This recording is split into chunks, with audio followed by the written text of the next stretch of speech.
I should start with this. I just asked James what he knows about Philly as a team, as a city, and he said he's never been. When you hear the words Philadelphia, what's your reaction? Gritty. That's Streets. it? Tough. You know what I'm saying? They just, for a team, I think they idolize the city, as a team. They know what type of environment that they're in, and I think they're doing a good job of adapting to that. And so kudos to them, man.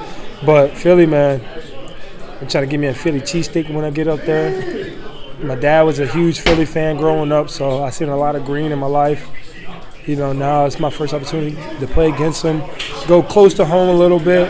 I'm excited about this matchup. I think, two of the top teams in the NFL right now. And it's early in the season, but I think it's going to be a good challenge for both teams ahead. Have you been to a game at Lincoln Financial Field? No, I've never been. It's my first time. What have you heard about those fans?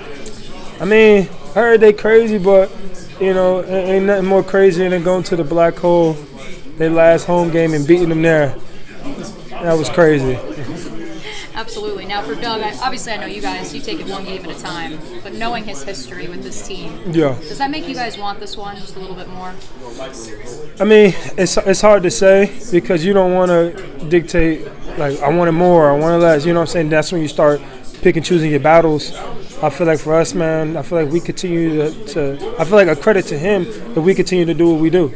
You know what I'm saying? We continue to go out there and communicate, execute the game plan, and win the game. I think that, that shows how much we want it, how much we need it.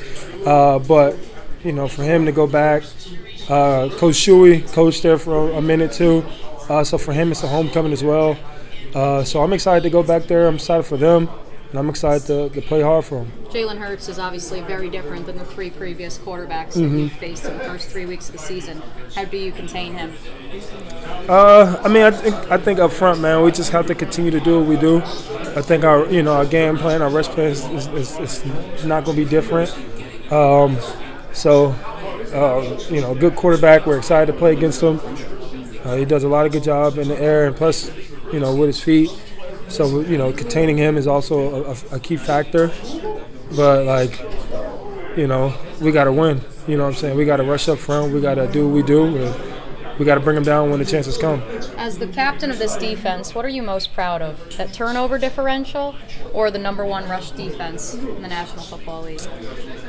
I mean, I don't know. Ask me that question, a couple months from now, and I'll give you an honest answer. But for right now, man, I'm really focused on just staying consistent right now. It's early on. So my thing, I'm really happy or whatever, is being consistent. You know what I'm saying? Preparing in the week, knowing the game plan. And so when Sunday comes, we know what they're about to do. We can expect it. Now we can play a little bit faster. So that's really what, I'm excited about. And so, but ask me that question in a couple months from now. I'll give you a better answer. When you watch the tape back from Sunday, Trayvon's pass defend, the one that he tipped when he dropped back into coverage. What'd you think of that?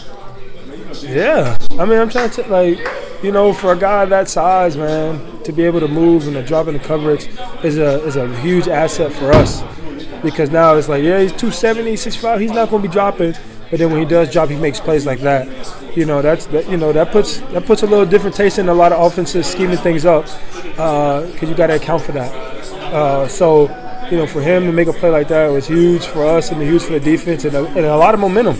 You know what I'm saying? It was a lot of excitement, in that play there. So, hopefully we don't got a lot of, hopefully we don't do a lot more like that. But when the opportunity comes and when we do drop, we get to make plays on the ball as such. Really hyping up Devin after the game. Yeah. To see 2 first-rounders like him and Trayvon contributing immediately like they are. You've been in the league for 4 years. Have you seen a duo like this doing what they're doing through 3 games?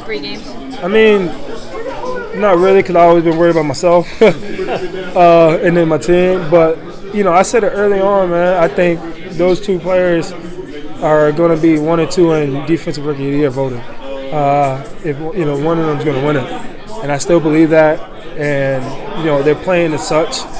And hopefully, like I said, man, we continue to grow, continue to stay consistent, continue to get better each week. Consistently get better each week. I think the sky's the limit for those guys, and I think they can probably have even more higher achievements. Who's leading the race right now? Between the two? Dev.